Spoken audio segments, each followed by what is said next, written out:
Hey fans, it's me Aaron for New Comic Now. This is my comic show. I'm sorry I wasn't here last week. My friend Cap from Nerdy Show helped out, and thanks for being nice to him. This is kind of a hard thing to do. You got to read a lot of this stuff really fast before the video Tuesday morning. It is Tuesday morning now that we're recording. It's like, you know, before 11 right now. But I had so much fun in New York. I did all kinds of awesome stuff. It was all expense paid. It was a movie premiere for Need for Speed, which I enjoyed because I love Aaron Paul. I'm not going to spoil the end of Breaking Bad, but he went straight from there to this movie. It seemed like he was playing the same character, same haircut, same douchey clothes. I love the guy.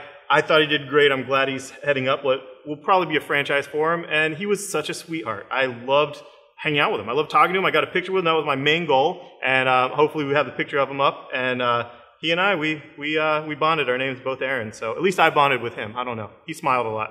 And after that, I visited different offices. I visited Valiant. I visited DC. Had a lot of fun in New York. So, you know, sorry I wasn't here, but I had a blast. Here's the big book for this week for me. Of course, the big book is Loki and Punisher #1 and Wolverine #1. But for me, it is Green Lantern 28, which is a flip book with Red Lantern 28. And it's $2.99. For $2.99, you get both. I'm talking 40 pages for $2.99. And you read Green Lantern first. You open it up, and it says Red Alert Part 1 of 2. And then when you get to the end of that story, it says flip the book, flip it. And then when you flip it, this says Red Alert Part 2 of 2. You have them all. You have the whole storyline. It's not one of those things where they're like, let's try to sell people Red Lanterns they don't want to buy by way of doing a two-part crossover. It is and it isn't. It isn't because you don't have to buy it. You already have it. And it's not any more money. And Vendetti is awesome. You know, I love Vendetti. You know, I love Charles Soule. Vendetti actually consulted with me a bit on this, you know, over the phone. And I said, yes, you need to do it. You need to make it a flip book so people can bag it and put it with Green Lantern or put it with Red Lanterns. Retailers can stock it both places. And Red Lantern, seriously, you guys, you know I'm Guy Gardner's biggest fan. But seriously, it's the most improved book in the New 52.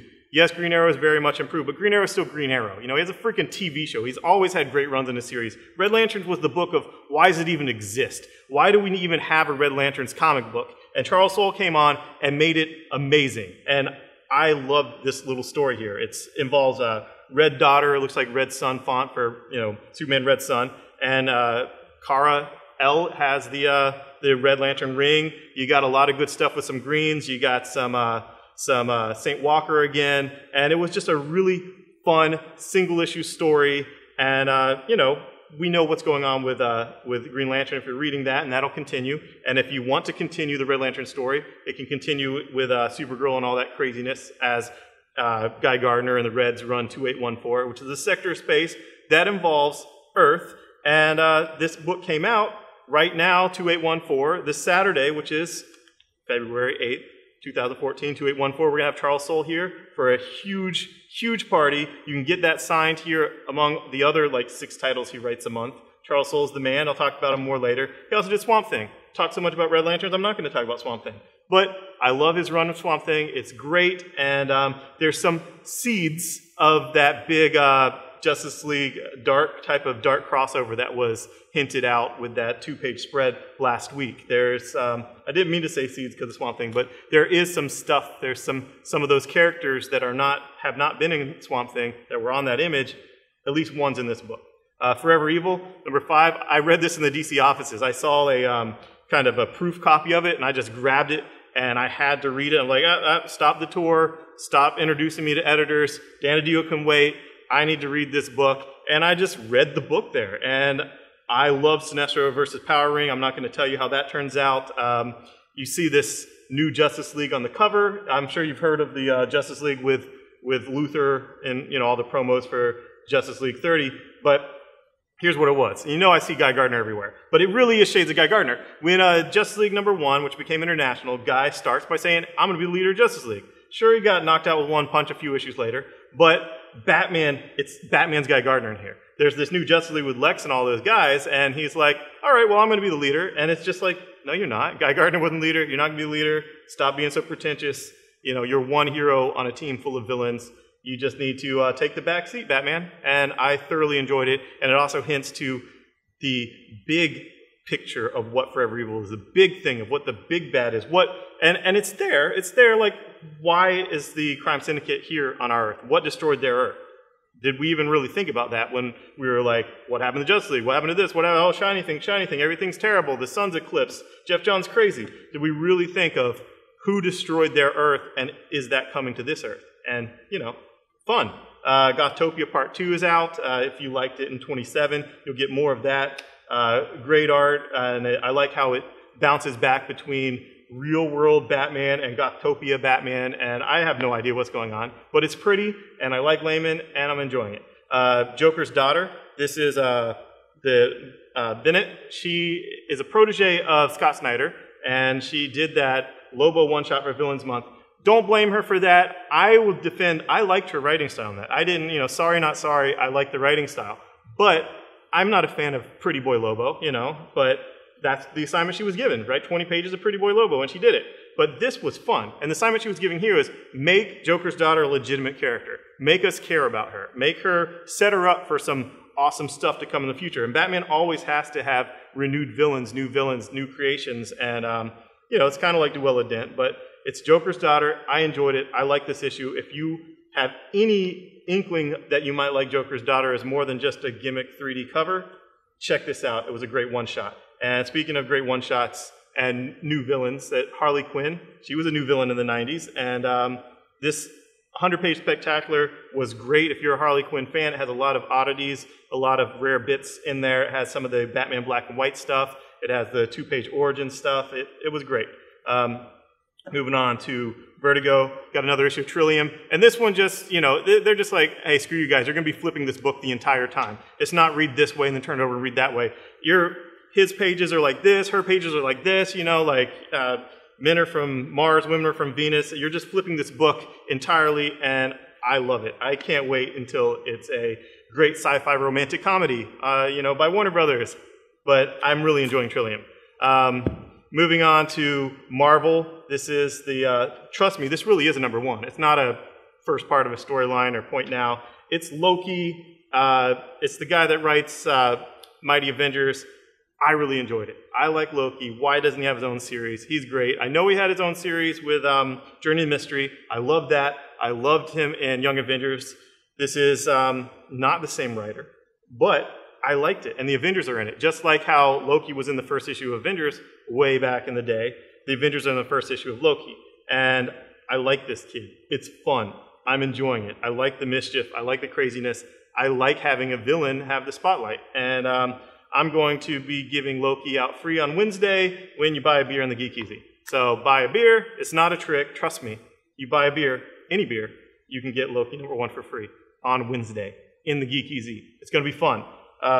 Punisher #1, this is Edmonson. You know, he did the Who is Jake Ellis. He's done a lot of fun crime espionage stuff. And this Punisher read really well. I like the art. I like that, yes, it's in the Marvel Universe, but it's not beholden to that. It's more like a real-world Max type of thing, but it's in the Marvel Universe, and it's just, I like this corner of the Marvel Universe that Edmondson is making for himself with Punisher and Black Widow, which 3rd issue, what can I say about it? I love the first 2, love the 3rd. It's amazing. I'm really digging Black Widow, and I would never have said, I'm a big fan of Black Widow. I'm a big fan of Edmondson and Noto. Edmondson works with great artists, and this Punisher is really good. I think if you're a Punisher fan, give it a shot.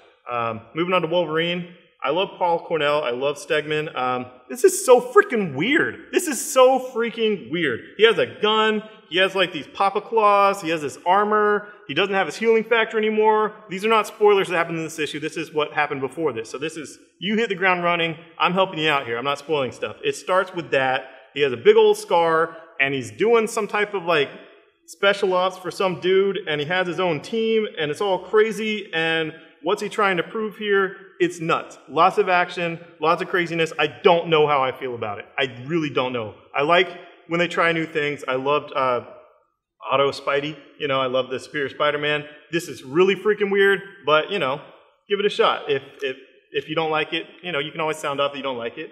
I read it for free. I'm going to absolutely read the next issue because it has my curiosity, but it's really freaking weird. Moving on to Ms. Marvel. This is, Wilson wrote this. She also wrote the book Air for Vertigo. She is an American Muslim convert, Islam. I'm I'm going to trip around here because I'm not like totally politically correct. Like I don't want to figure out all the right terms. I'm willing to let people that are friends with me correct me and then learn from that. But this was fun. I know the character was a gimmick. I know that, it's going to be like a hipster Muslim gets superpowers. And yes, it's the whole like inhumanity thing and the cocoon and all that. But seeing that it was handled by someone who is a follower of that religion and is a convert to that culture and all that, it rang true. I don't know, but it rang true. It was engaging. It felt authentic. It felt like, what someone from another culture reading about Peter Parker in Queens might feel like. I don't know what life really is like in Queens and, about being raised by your aunt and uncle or what the hell picked on in class, but it seemed authentic, probably to people in other countries, because Spider-Man is an international phenomenon. And I really liked her relationship in here to Carol, to Ms. Marvel, to Captain Marvel. It's all in her head, like hero worship. She writes fanfic, and she wants to be the blonde, popular white chick, and she's not. And I really enjoyed it a lot more than I thought I would. Not that Wilson isn't a writer that I liked. I loved Air. I loved that the map is in the territory. I loved that, but the whole thing seemed like a gimmick, and I actually really enjoyed it. So speaking of gimmicks, I enjoyed Spirit Carnage. It's an annual, and it's just basically like, all right, Cullen Bunn wants to write this awesome thing that's never happened before. Carnage versus Deadpool. Carnage versus Deadpool is happening, and he's going to write it. But he needed to get Carnage to a status quo that he wants him to be for this crossover, and that's what this issue is. So if you're an old school Carnage fan, you're going to absolutely, totally, without a doubt, love this issue. And if you want to get a little bit of Carnage, you could see this as issue 0 of Carnage versus Deadpool. So it was dumb fun, which is what dumb, sadistic fun, which is Carnage. And $75 Infinity. This is nuts. They collected the whole thing as they did with some of the other things like A vs. X and Age of Ultron. I like that they're doing this big, nice, oversized format where they put everything together. This is Infinity, New Avengers, and Avengers, all in order, and some of the online content ready to go. So that's fun. Moving on, Sex Criminals. Who doesn't love this cover? It is actually the second printing of the 4th printing. They didn't do a new cover for the 5th printing because the 4th printing cover was so good. So, yay. Get it again. Why not? It sold out instantly. Lazarus, this is the second part of the 2nd volume, so there's nothing I can really say about it that isn't a spoiler or just pedestrian, but when I didn't mention it last time, people yelled at me. I love the book. I love Rucka and Lark. It's doing great. Valiant. Had fun at the offices, dressed up as one of the 1% characters there. They gave me Archer and Armstrong 0 a week early to read. I really liked how they blended his past into their universe with the 0 issue. It was seamless. It was awesome. I enjoyed it. And they also have Harbinger Perfect Day out. And Harbinger is my second favorite Valiant book now. It used to be my first favorite before Quantum and Woody came out.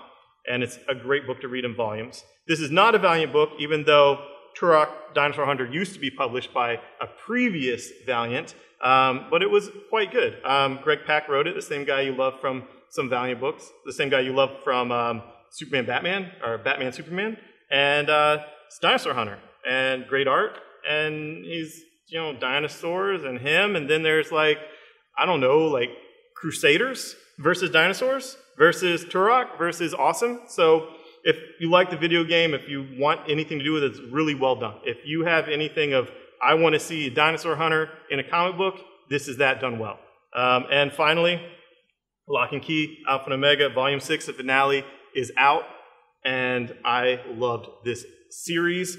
People have told me, I haven't really read much prose novels since I read so many comics. I'm not against prose novels, I just don't really make the time for it. That Joe Hill's endings in his prose novels aren't that good. He doesn't know how to end a story, blah, blah, blah. I don't know. Sounds like crap to me because the ending of this was amazing. It was so well done and so satisfactory on every subplot with every character, all the mystery, all the nuance, all the drama, all the love and all the pain was all in that ending. It was so good. And Joe Hill himself in the final issue has a picture of him flipping you off if you didn't like the ending. So that was awesome. I mentioned Charles Soule signing on 2814, But it's bigger than that. There will be a signing, I promise. But before that, at 2 p.m., there's going to be something better. Yeah, we're doing a Nerdy Show Comic Show panel. Hopefully the first of many. You know, Aaron and I, we host panels at like conventions like Heroes Con. We've cut our chops on that. This is something better. This is something we could never do at a convention. It's a panel thing with Charles Soule. Like, you get the format, but we're doing a bunch of unexpected stuff. If I told you about it, it would spoil the surprise, but just suffice it to say, we're going to have a lot of fun. It's going to be exciting. You've never seen anything like it before. Right. It's going to be kind of like a British game show, kind of like a Japanese game show, but truly American. Yeah, that's right.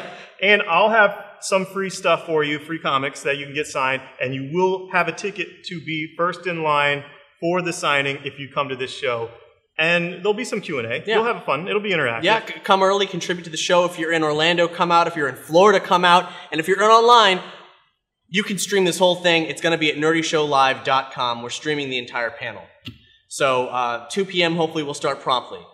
But we've also got a Nerdy Show Live event on February 12th. That's this coming Wednesday. Well, not this. It's next week's Wednesday. And Nerdy Show Live is a more complicated production. We're not streaming it. But Aaron got slimed last time. I got slimed last time. Yes. Basically, it's a haywire, nerdy explosion with lots of mess involved. So if you want to check that out, also, you should definitely come. We get very interactive with our studio audiences. So February 12th, Nerdy Show Live, 2814, Charles Soule panel. Here in the Geek Easy with some beers and some comics and some fun. This is where the real nerds are. So thanks for watching. Click subscribe, comment, share, all that good stuff. And if you're local, Tuesday's trivia. Wednesday, if you buy Loki, you get a free beer in the Geek Easy. Friday is our crazy nerdy karaoke. And Saturday, like we said, Charles Soule panel signing. And then it rolls into Play It Loud Street Pass chiptunes. It's going to be an epic night. So come on out. Thanks. Bye-bye.